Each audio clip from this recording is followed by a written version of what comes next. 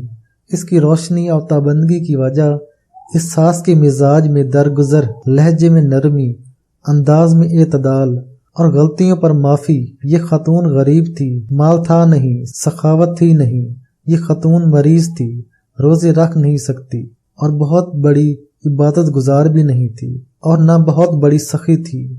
غربت کی وجہ سے کبھی حج عمرے کی سعادت حاصل نہ کر سکی، ہمیشہ اس کی طلب کرتے کرتے مر گئی۔ اس قبر کو آج 82 سال ہو گئے ہیں، لیکن یہ قبر مجھ سے بھی پرانی ہے۔ میں جب سے آیا ہوں میں نے اس قبر کو پر نور، خوشبو، روشنی، راحت، خوشیاں اور کامیابیوں میں منور دیکھا ہے۔ اس قبر میں ہر وقت حوریں، گلدستے، جنت کی نعمتیں میں نے دیکھی ہیں، بلکہ جنتی بھی بخشائی روحیں ہیں، وہ ساری اس خاتون کے پاس جاتی ہیں۔ میں نے کہا کیا ممکن ہے میں اس خاتون کی روح سے ملاقات کر سکوں؟ کہنے لگے ہاں ہاں ابھی چلتے ہیں۔ ہم چلتے ہوئے اس قبر کے پاس گئے۔ میں قبر کے دائیں طرف بیٹھ گیا، تھوڑی دیر خاموشی رہی۔ اس کے بعد ایک بوڑھی آواز سلام کی شکل میں ظاہر ہوئی۔